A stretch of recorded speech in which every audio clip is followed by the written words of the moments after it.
iPhone 7ခွန်တဲ့ကင်မရာဆိုးချက်ဘာဖြစ်လို့လဲဟာဒီမှာလေအမှတ်ပေးစရာပုံ screenshot ရိုက်တာငါစိုက်ကပါမလား iPhone တွေအတွက်အမှတ်တရလေးပါဒီကင်မရာကတော့ရေပြတ်တို့နောက်ဆုံး Premier League ရတော့ကမှတ်တမ်းရိုက်ကူးပေးခဲ့တဲ့ကင်မရာကြီးပါ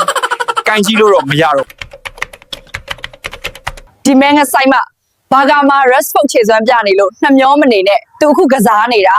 ဘာစီလိုနာနော်မနစ်ကတန်ဆင်းစုံကတ်ခဲ့တဲ့အသင်းမဟုတ်ဘူးကြားရက်တဲ့အချိုရီဖလားလေးကိုအလူအရက်ကန်နေတဲ့အသင်းတွေကိုတနာမိတယ်ဒုငါဆိုင်ကတော့အဓိကဖလားသိမ်းမှာမို့အချိုရီဖလားမကန်တော့ဘူးလေ ဘောပွဲတွေစကြီးဖြစ်တာပီတူဂိမ်းတွေကစတာဗျအဂိမ်းတွေစော့ရင် honorary ဘာညာတိလာပြီးအပြင်မှာလဲဝါသနာပါသွားတာဘောပွဲလောင်းတာကြကြော်ကြီးတို့ရဲ့ကောင်ကတင်ပေးခဲ့တာအစ